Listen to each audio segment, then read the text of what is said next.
stormy night in Denver. A team of scientists takes to the air to investigate a mystery. I reported it, and nobody believed me. They're trying to catch a burst of energy so fleeting and hard to see that scientists call it by the ethereal name of Sprite. The bolts that cause sprites are super bolts, the kind of lightning that will blow your TV sky high. Unlike the brilliant northern lights, created in the upper atmosphere by streams of charged solar particles, sprites are high-altitude sparks that originate right here on Earth. They're leading researchers on a chase into the far reaches of the upper atmosphere to a little explored region, home to many mysterious phenomena. You can see air glow that's more diffuse and just in layers than the curtain-like aurora. Nova takes to the air on a quest to record these elusive events. And the effort also continues above, from the vantage point of space, where the work had its beginning during the ill-fated Columbia mission, with Israeli astronaut Ilan Ramon. I asked him, please bring me one sprite image. He said, don't worry, I'll get you a couple. Ramon's colleagues now continue where he left off. We must take over their work. I thought that was the survivor's duty. Their dramatic discoveries are revealing that we live on an electrified planet, surrounded by a global circuit that rings the Earth. And like a planetary heartbeat, we can now detect it. It is like taking the EKG of the planet. High above the air we breathe, at the boundary of a new frontier, journey with us to the edge of space, right now on Nova.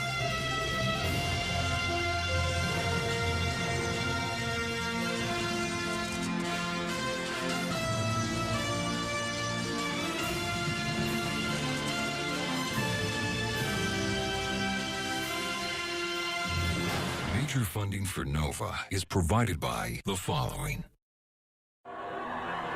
In the darkness of space, there are violent forces at work. Cosmic rays shoot across the universe.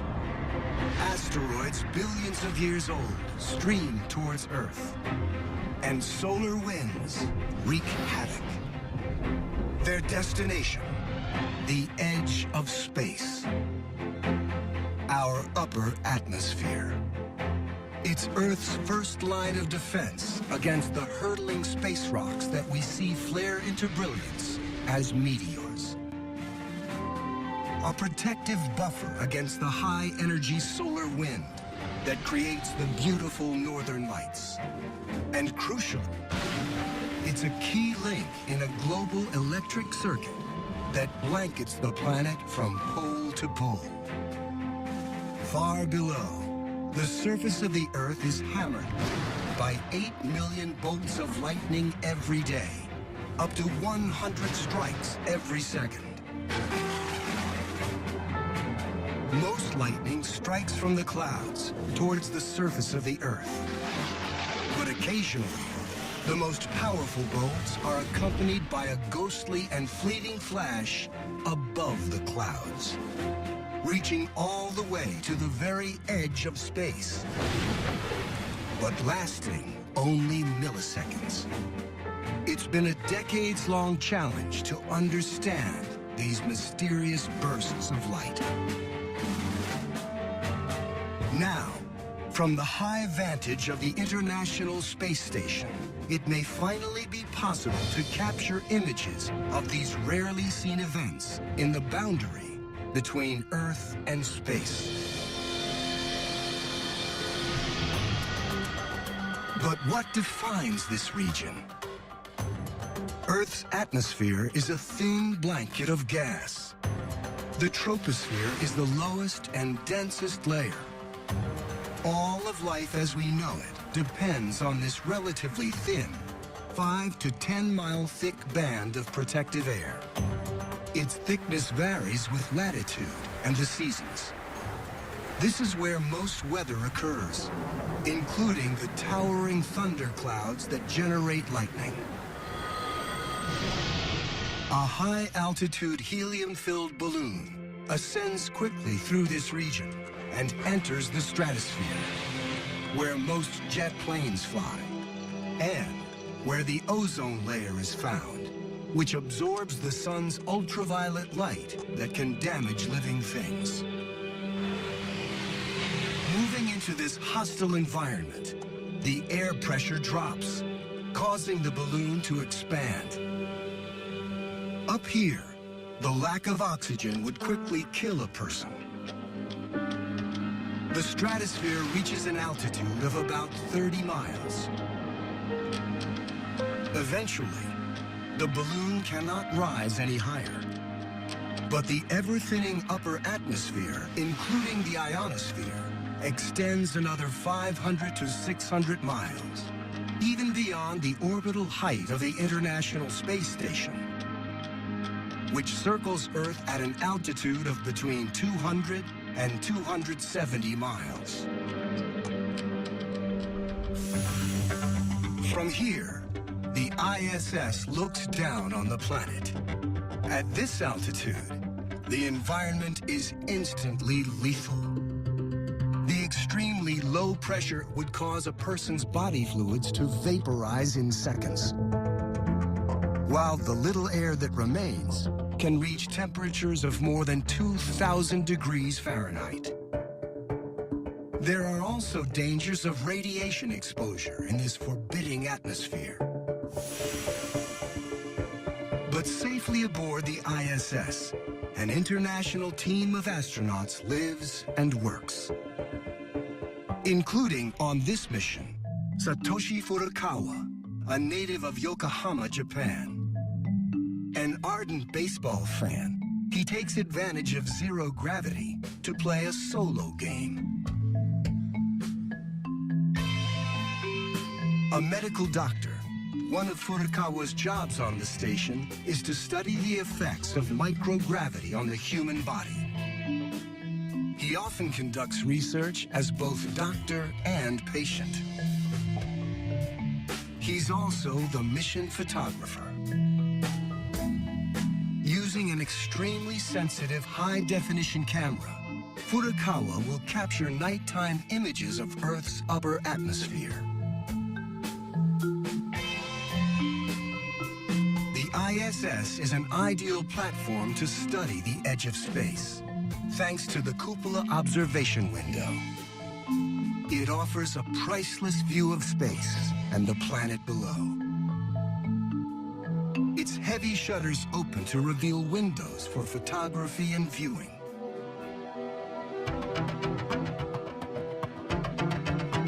It's from here that Furukawa will aim his camera when the station's orbit takes it into the Earth's shadow, which it passes into about every 90 minutes as it orbits the planet. Designed to capture never-before-seen phenomena, it's so sensitive that it can shoot color images in near total darkness, bringing to light places once hidden by the blackness of space. He's hoping to capture images of an elusive and mysterious form of high-altitude lightning, only recently discovered and still little understood. The story of these strange lights in the sky began one night in 1973, when a U.S. Air Force pilot named Ronald Williams was surprised by an unusual sight. There was a typhoon over the South China Sea. I happened to be flying over the typhoon. And as I was going right towards the center of the typhoon, there was a big thunderstorm just off the center of the typhoon. All of a sudden, just by accident, I was watching it, because if I'd have been doing anything else, I wouldn't have saw it. Williams Williams saw a bolt of lightning go straight up from the top of the clouds. When it came up, I happened to be watching it, and I just watched it go up. I reported it, and nobody had believed me. They said lightning don't go straight up. That's a discharge on something. But it turned out that Williams was not the only pilot to see lightning emerge from the top of a cloud and shoot upward towards space. As sightings accumulated, they became a part of aviation folklore, rare and unconfirmed events that hovered just outside the boundaries of real science. Until another chance sighting provided more evidence. A fellow by the name of Jack Winkler had some detectors out. He was looking for something else, but he discovered them by accident with equipment that was operated on dark nights in Minnesota. While testing a low-light video camera in 1989, Jack Winkler and a team at the University of Minnesota accidentally captured a black and white image that seemed to show the elusive upward lightning the pilots had described. Fittingly, this ethereal phenomenon became known as a sprite, a whimsical name that captures its fleeting nature. These giant pillars of light sparked an intensified interest in lightning and the dangers it presents to spacecraft during launch or landing.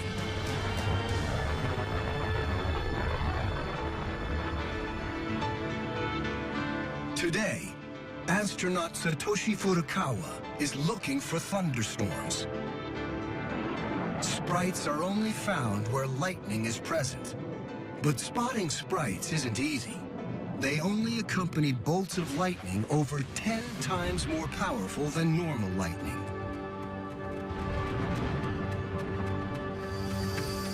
In 10 minutes, it will be nightfall again. So Furukawa quickly prepares his camera.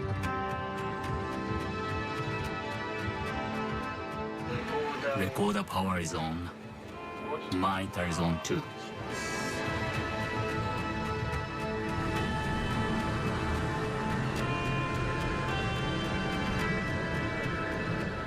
This specialized camera should be able to capture images of the elusive sprites, even in these low-light conditions.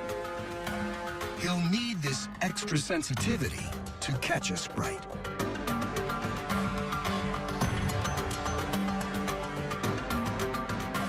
If any sprites appear, they'll be above powerful bursts of lightning. Across the world, over 2,000 lightning bolts flash every minute, and over 20 million strike the U.S. each year. They're 4 to 5 times hotter than the surface of the sun.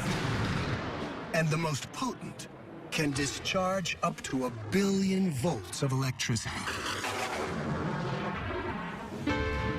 Unlike the superheated lightning flashing below the storm clouds, the sprites above are huge, but electrically much weaker and faster, disappearing on average in less than 70 milliseconds. Furukawa maintains his vigil for several hours, but without much luck. It's difficult.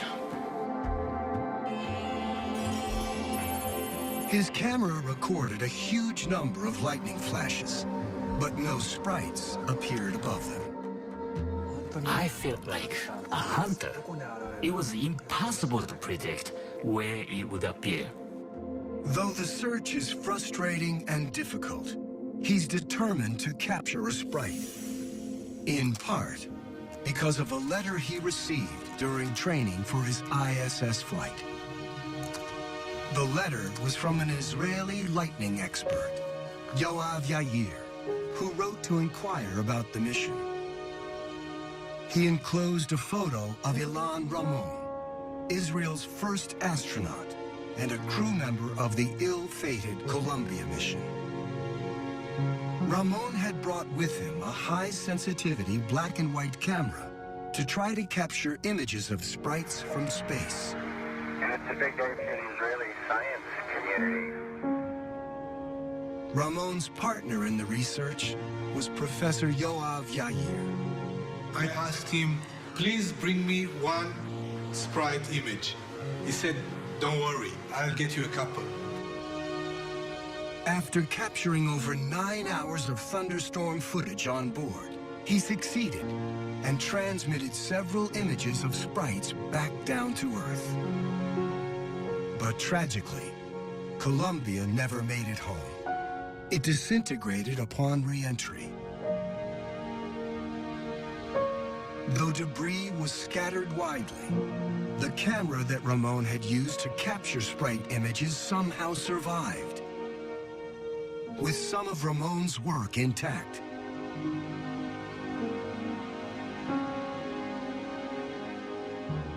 One image of active lightning over Central Africa shows a bright flash of light above the lightning and arcing up towards space. It was a sprite.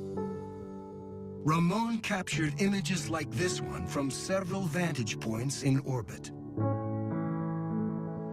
Yair and his research team studied these photos and were surprised to discover how frequently sprite events occurred over large tropical storms and how widely distributed they were.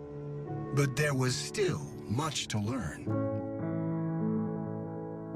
Yair saw Furukawa's mission as a great opportunity to advance the understanding of sprites.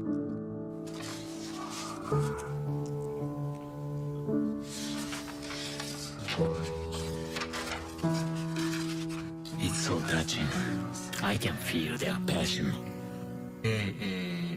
I was there at their scheduled landing spot and looking up the sky. The Columbia never came back.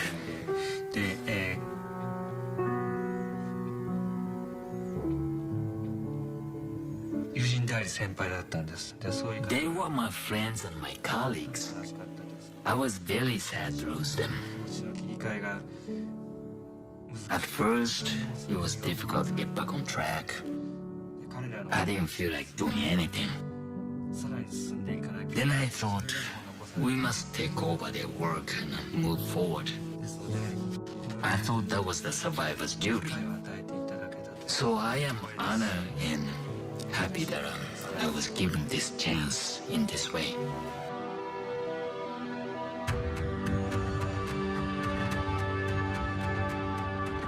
So nearly 250 miles above Earth, Furukawa is working hard to further Ramon's legacy. He readies his camera as the flight path takes him towards Europe and into the nighttime darkness, Earth's shadow. He won't have much time. At ISS speeds, traveling over Paris to Rome takes just 2 minutes. Looking down, he sees the lights rimming the boot-shaped peninsula of Italy. In 10 minutes, he'll be over Central Africa. Weather patterns and topography make this the world's most lightning-prone region. Because it's estimated that only 1 in 10,000 lightning bolts produces a sprite, Africa's very active skies make it one of the best places to spot one of these elusive events. So the first step in capturing a sprite is to track the kind of extraordinary monster thunderstorms that produce super bolts of lightning. And figuring out where they might be is Yoav Yair's job. He analyzes weather patterns on the ground and sends the locations of potential sprite-producing thunderclouds to Furukawa on the space station. This is a very exciting and emotional thing for me to do because it reminds me of the things that we did for Ilan Ramon and the crew of the Columbia. in 2003. With Yair guiding him, Furukawa circles the globe looking for the kind of monster thunderclouds that could produce a sprite. Then, while flying over the Middle East, Incredible! he sees something. It's clearly a sprite flashing over the thundercloud and surging towards space. And it looks like a color version of the one captured by Ilan Ramon from the Columbia Space Shuttle. It's the first clear, high-definition color photograph of a sprite taken from above. And there are more. Ahead is Taiwan, Japan, and mainland China. A giant sprite appears over Beijing, near the horizon. The white flash below is an unusually powerful bolt of lightning.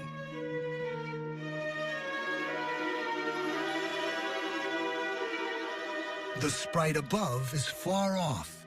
It may not look especially large, but some sprites can be almost 40 miles in height, dozens of times taller than ground-striking lightning bolts.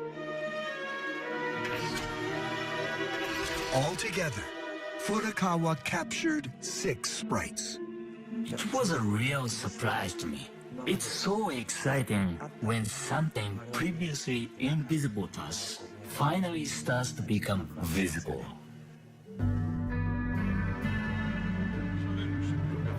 The footage was sent to Yoav Yair and an international team of sprite researchers who are continuing the work of Ilan Ramon and the lost Columbia crew. Now it's much more detailed, better camera, color. We only had black and white, but it was really exciting for me. Actually, it really moved my heart to see it. I have to imagine this because they are all not with us, they're all gone. But I'm sure that if he knew that their mission was accomplished 8 years later, maybe even going on later, they would feel fulfilled. He would be proud, I think. Images like these are helping scientists to understand how a huge storm can generate sprites. During a thunderstorm, electric charge builds up in a thundercloud, causing lightning to emerge from the lower part of the cloud and strike the Earth, discharging an immense electric current. But if that lightning bolt is powerful enough, it can trigger a sympathetic spark above the cloud. As you go up in altitude, the density of air decreases. And so low-density air is easier to make a spark in than high-density air. So a sprite is really caused by lightning down in the lower atmosphere that exerts a stress on the upper, thinner atmosphere and causes a spark in there. And that spark gives rise to a sprite. As the scientists examine the images, there's one that attracts a lot of attention. Captured in one of Furukawa's pictures, the top of one of the sprites seems to reach all the way to the air glow layer. The air glow is part of the ionosphere, which is a vast sea of electrically charged particles, or ions. It's these particles, with help from the sun, that create the glow. Air glow is due to solar radiation at short wavelengths, ultraviolet wavelengths, UV, the same stuff that sunburns us if we're outside without our sunblock, or X-rays, that we use to image our bones, and that can transfer energy to the molecules in the atmosphere, and that energy transfer causes a glow.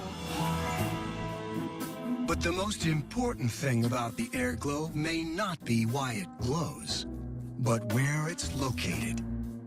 It's the lowest part of the ionosphere, the uppermost region of the atmosphere. It begins about 60 miles above Earth and extends over 600 miles to the very edge of space. The air glow is just the most visible component of the ionosphere, which is created by radiation from the sun interacting with the topmost layer of Earth's atmosphere. So the image of a sprite reaching the air glow shows the incredible heights these massive sparks can reach. But these stunning images from the space station still leave many questions unanswered. How exactly do sprites form? And what accounts for their peculiar shape? To answer these questions, the group decides to try something that's never been done: to fly closer to sprites and to photograph them simultaneously with 2 different cameras on 2 different airplanes, hoping to combine these images digitally and reveal the anatomy of a sprite. The planes will also be equipped with the same super-sensitive color HD camera Furukawa has been using on the International Space Station. But their real secret weapon is a high-speed black and white camera that shoots 10,000 frames per second under low light conditions. It will be able to show the formation of sprites in slow motion. It will be the first time that we've had 2 aircraft simultaneously trying to image sprite with high-speed cameras. So it's very exciting for us. They chose the area where the Great Plains meet the Rocky Mountains as a likely place to hunt for sprites because it's famous for very big nighttime thunderstorms. You can see huge thunderclouds there in the summertime. The weather is sunny almost 70% of the year. The intense sunlight heats the ground and causes a strong upward air current. This, in turn, creates active thunderclouds one after another, producing lightning.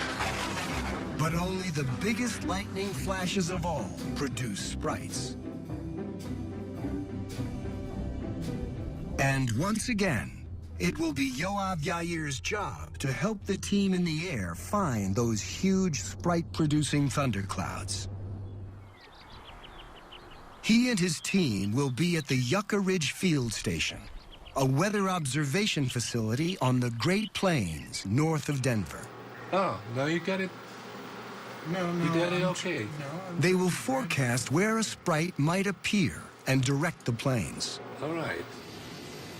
At 5 p.m., the flight team gathers to discuss strategy for tonight's mission.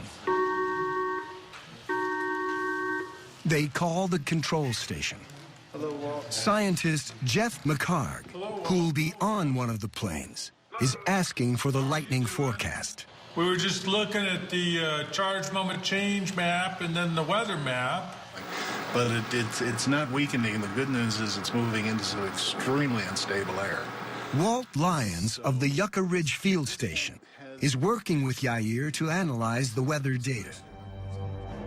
In this satellite image, clouds are shown in blue. That day, thunderclouds were developing in a variety of places. But would they produce powerful enough lightning to produce sprites? Back at the airport, the pilots talk among themselves. Usually, they avoid big storms, but tonight, they'll have to fly in and around the thunderclouds, hunting for the perfect position to capture sprites. They know it will be a rough and difficult flight.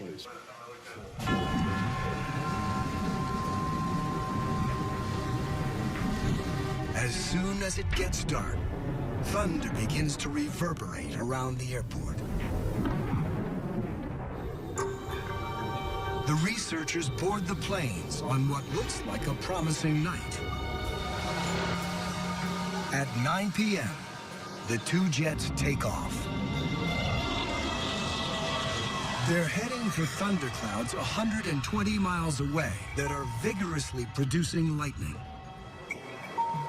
The cabin is in constant communication with Yair and Lyons at Yucca Ridge. Essentially, they want some kind of a central location. He evaluates the data and gives the pilots the latitude and longitude of large thunderclouds where sprites might appear. Our records will be on this data collection run for about 10 minutes. Outside the window, they see a huge thundercloud begin to glow with lightning. It's it. Lightning. Quite promising. Somewhere in the darkness above the cloud, they are hoping a sprite will occur. The high-speed camera is adjusted slightly upwards to shoot the area above the flashing thunderclouds.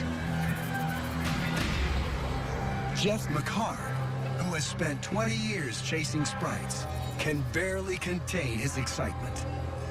But Yair and Walt Lyons on the ground can see an unexpected change in the thundercloud. They are here, and if they go like this, they would get this part. But Yeah, both of them are starting to weaken. The large thundercloud that was expected to grow has started to split in two. They've been in the air for 5 hours, with no sign of those elusive sprites. And now, the lightning is quickly losing momentum. Despite the promising forecast and their careful preparation, they have no choice but to return to the airport, defeated. It was horrible. Yeah. I've seen much larger storms, you know, where you get really large sprites that happen pretty often, and this was just too small. We'll see. Fingers crossed for the next one. Good night. Good night, everybody. They realize this will not be easy.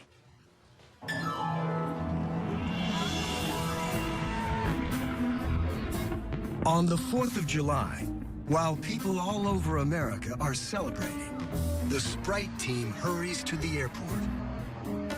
They've been waiting for the right kind of weather for a week. Finally, new storm clouds powerful enough to generate sprites have appeared. So if we go like here, If we don't see lots of sprites, and this starts to get more intense, then I may want to extend up. We should just go, yeah, so we go as soon as they get ready, I would say. Yeah.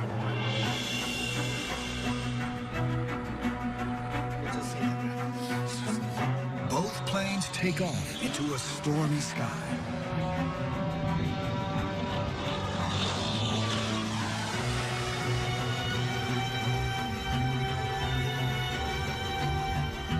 While Denver watches fireworks below, they prep the cameras and get ready. 30 seconds. They start to see flashes of lightning below. On the ground, Yair and Lyons are trying to figure out the best way to position the planes. But then they would have to turn down, or they would to circumvent it. Well, can they punch through and come around the other side? Go all the way Up to about 47 degrees and see if they can punch through it. The two thunderclouds shown in deep blue have collided, and major cloud development has begun. Yeah, maybe it's like... They send the coordinates of the strongest lightning to the team in the air.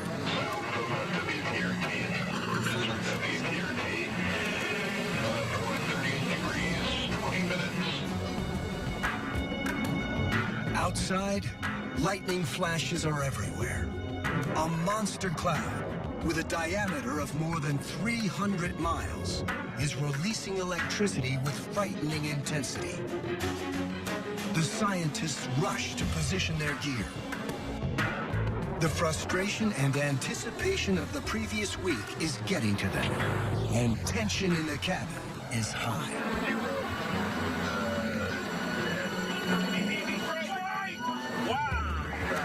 That's a heck of a strike there. Did you get it? For an instant, a giant red flash appeared. On replay, they can see beautiful shafts of light thrusting upwards towards space. The mysterious sprite in all its glory.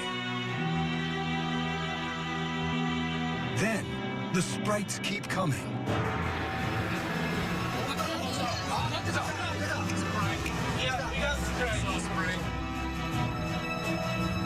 On board, the team reviews the stunning and unique images.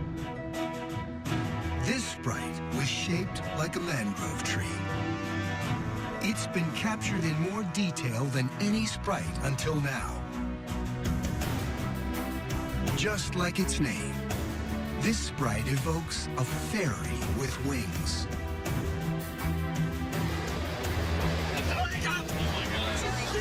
Yeah, very big jellyfish. It's pretty. Very pretty. It indeed looks like a jellyfish with many tentacles. Sprites of many different forms appear, one after another.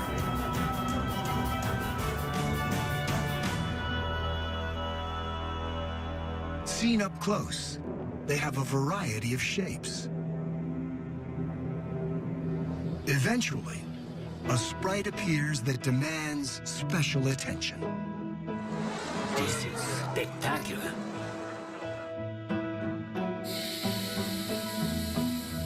The umbrella-like top of this sprite reaches an altitude of around 60 miles. That's the altitude of the air glow layer that appeared in Furukawa's footage from the International Space Station. The image confirms that sprites interact with the ionosphere.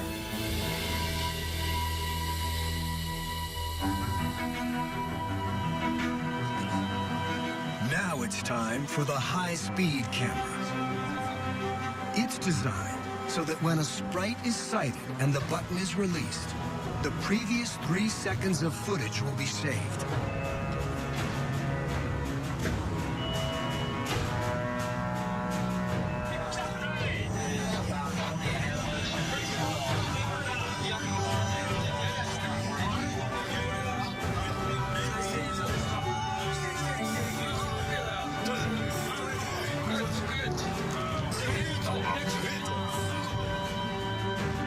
This is the momentary flash of the sprite taken by the super-sensitive camera. And when shot by the high-speed camera, it looks like this.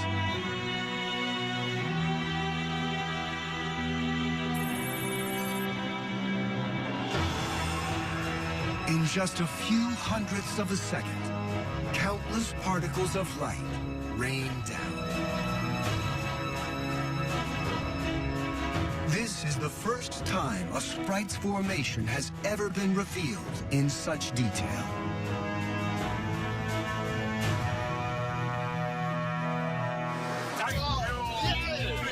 During the night, 14 sprites were captured by the high-speed camera. Yes, very good.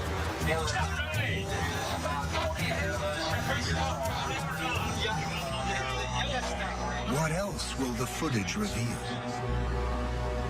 With great expectations, they return to the ground. Not too bad, huh?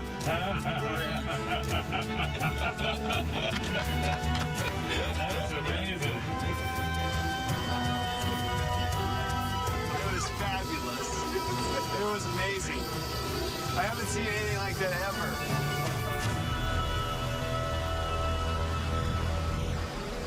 The long night is over, but they know their work is just beginning. Back in Denver, the team gathers to make some scientific sense out of their spectacular sprite footage. The halo above and the elf below, that's just because it's expanded out from there. At first glance, this sprite may seem to burst up from the storm clouds towards space. But when seen by the high-speed camera, the movement looks completely different. Bursts of light appear out of the center, spreading both up and down.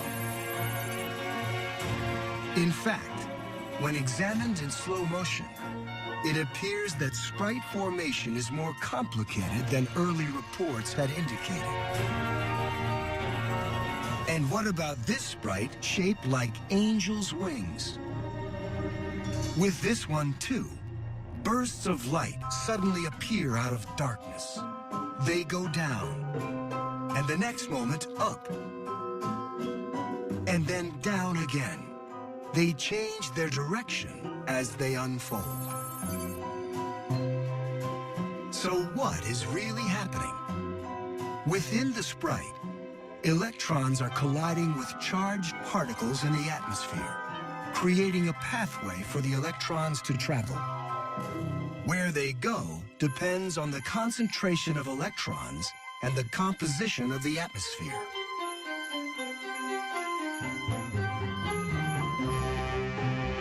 Sprites are beautiful and intriguing.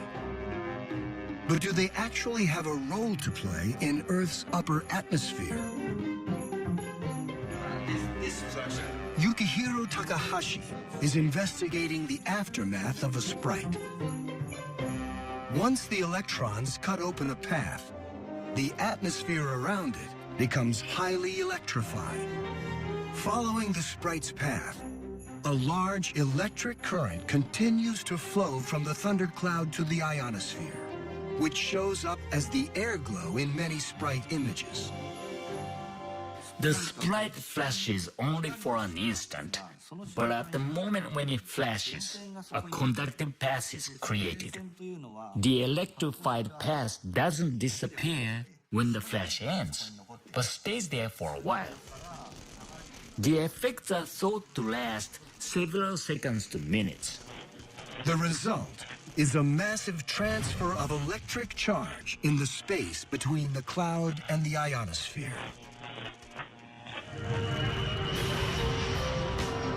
The team also successfully captured a sprite from different angles, as they had originally planned, using high-speed cameras placed on the two aircraft. By combining the images from the two cameras, the three-dimensional structure of the sprite becomes apparent. A large number of electrons collide with the atmosphere, creating brilliant bursts of light and opening channels where the electrons can flow.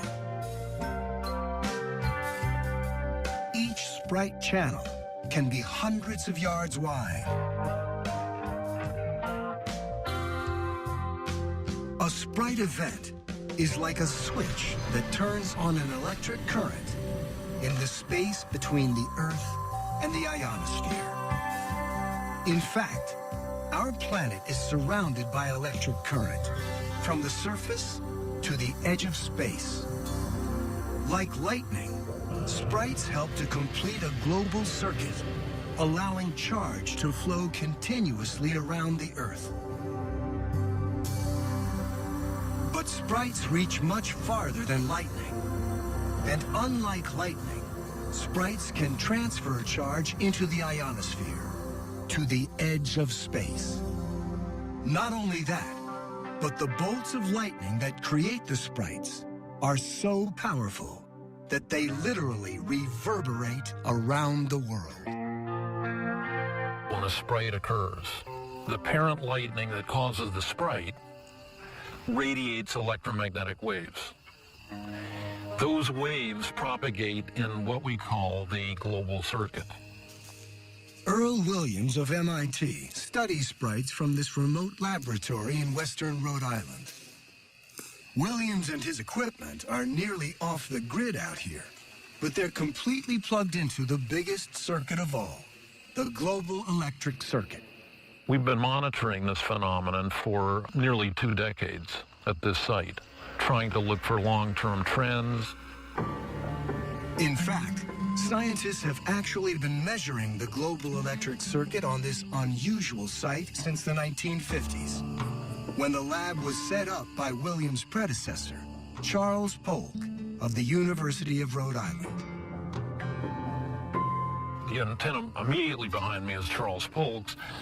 The more distant antenna is one that we've constructed when Polk's antenna was struck by lightning and blew the antenna into many separate fragments all over the meadow we're sitting in right now.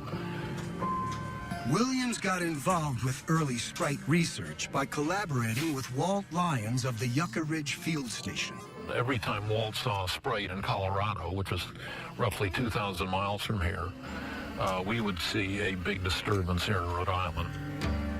The antenna Williams is using measures a very low-frequency wave, like a steady hum, that resonates between the Earth and the ionosphere. When a Sprite occurs, the lightning that causes the Sprite sends waves in that thin cavity around the world 2 or 3 times. And it is exciting something called the Schumann resonances. And the Schumann resonances is a manifestation of what we call the AC global circuit. Earl's aunt was a prominent violin player, so it's not too surprising that he thinks of it in musical terms. The vibration of a violin string is very much like what happens with Schumann resonances. We have a fixed string length, and there's one wave on the string which has a fixed frequency, say the A note of 440 hertz. For Schumann resonance, we have a fixed length, but the length wraps itself around the world. And for that fixed length and the speed of light, we have a fixed frequency of 8 cycles per second. So they're both examples of resonances, this one being a mechanical resonance, that one being an electromagnetic resonance, but the same wave phenomena applies. It's almost like the music of the spheres, or of the Earth at least.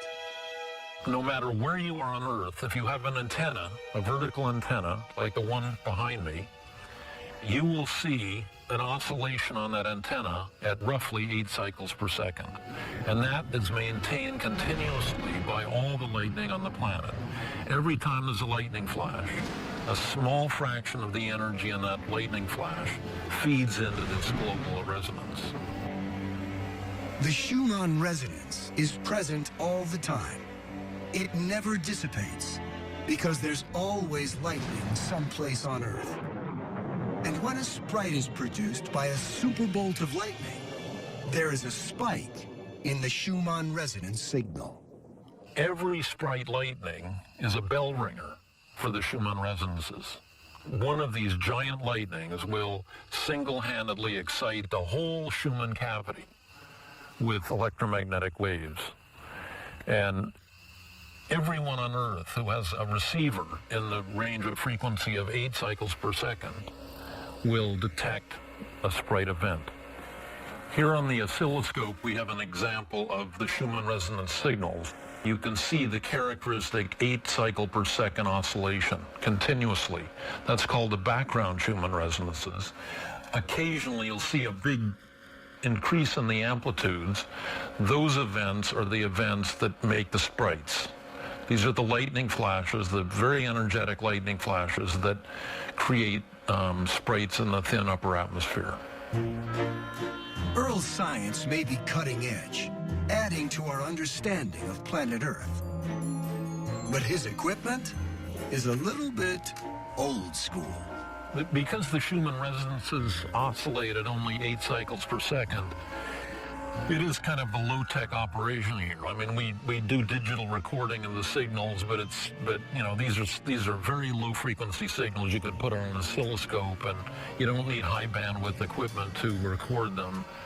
But you have to be in a quiet place. You can't do this in the middle of a city. There's too much background noise, and that's why we're out here in this very beautiful site in the middle of nowhere. And super powerful lightning produces not only Sprites, but other weird phenomena as well. There are actually a whole zoo of creatures up there that are caused by lightning. There's something called an elv, and it's like a pancake of light within the airglow layer, and it's caused by the radiation field from lightning. Then there is a halo, which is also a pancake shape, but at somewhat lower altitude. And then there are blue jets and pixies and a whole host of other optical phenomena that occur in conjunction with lightning flashes. Since the Schumann resonance fluctuates slightly depending upon factors such as the temperature of the Earth, Williams thinks it's one important way of measuring the health of the whole planet. It's a natural setup for looking at the entire Earth. You have one quantity which represents the entire planet. And it's hard to dream up another such circumstance. It is like taking the EKG of the planet. The global electric circuit surrounds everything on Earth and connects us to the edge of space. Sprites feed into the ionosphere from below. But from above, the sun also affects the ionosphere, resulting in the vivid displays of the aurora borealis. Auroras are light displays caused by the collision of charged particles streaming from the sun into our atmosphere. There are two types of auroras. The discrete aurora, like the northern and southern lights, have well-defined boundaries that can be seen with the naked eye. And diffuse auroras that spread out over a wide area and are less colorful. 93 million miles away, auroras are born from a landscape of blistering temperatures and violent eruptions. From the surface of the sun, huge volumes of solar material in the form of charged particles are blasted into space. A fleet of satellites monitors this solar activity.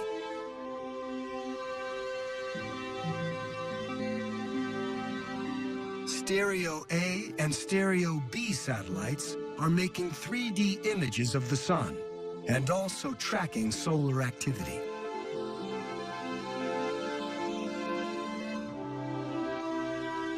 These eyes in the sky paint a detailed picture of the sun and the powerful forces erupting from its surface. The constant stream of charged particles. The solar wind is so violent it would strip away the Earth's atmosphere if it hit our planet directly.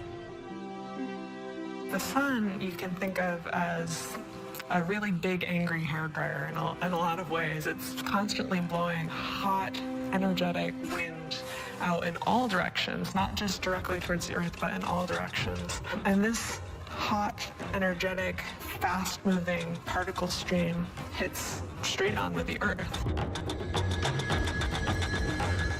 Earth's magnetic field blocks and deflects the solar wind, protecting our planet from a full-on assault. But there is a back door that allows some of the charged particles from the solar wind to reach us. In the Earth's shadow, there is a region in space where charged particles accumulate. These particles, though drastically decreased in number, sneak in through small gaps in Earth's magnetic defenses. The charged particles dash toward Earth and interact with the magnetic field, which deflects and diverts them to the poles.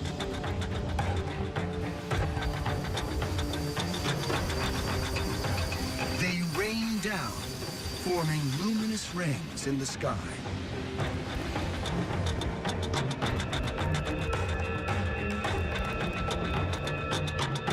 The beautiful, vibrant colors of the aurora are visible evidence of the particles' interaction with Earth's second line of defense, the atmosphere. The aurora are different colors at different altitudes. depending on the gases in the atmosphere that the particles are interacting with. So it's red at higher altitudes, oxygen, and then blue and green, oxygen and nitrogen, as it gets denser into the atmosphere where the gases get thicker. And then for really, really strong interactions of the particles, energetic particles really penetrating deep into the atmosphere, you may even see like a pinkish purple color down at the bottom where there's more nitrogen. But sometimes things can go wrong, really wrong.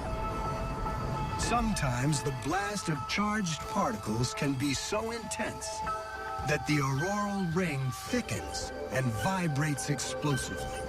There are these periodic events, these coronal mass ejections, where the gas just is incredibly more intense than it normally is, and this charged particle cloud will come out, spiral out towards the Earth, and our magnetic field will respond.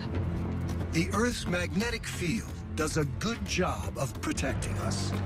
The more beautiful the aurora, the more intense the battle at the edge of space. And even satellites high above Earth can fall victim to the power of our sun. In 1989, during a period of intense solar turbulence, induced electric currents caused by the aurora shut down the entire power grid in Quebec, Canada, in under 2 minutes. The province's largest city, Montreal, was crippled by power outages. Human activity throughout the region came to a halt for 9 hours. The more recent Halloween storms of 2003 caused hour-long power outages throughout Sweden and impacted satellites and aircraft communications. But the greatest solar storm on record took place in 1859. It created auroras so powerful, they illuminated skies as far south as Hawaii and Panama, while playing havoc with telegraph systems around the planet.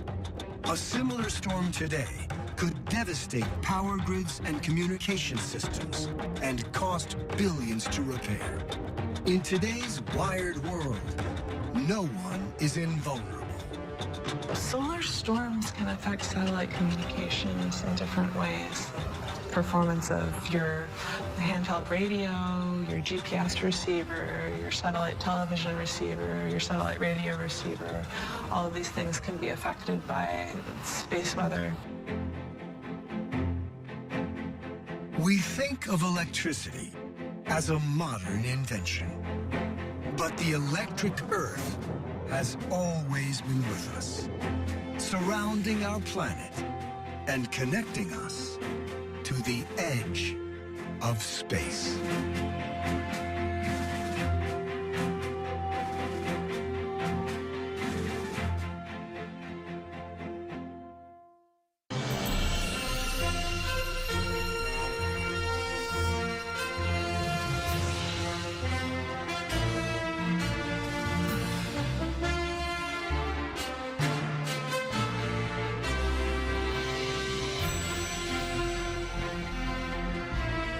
This Nova program is available on DVD.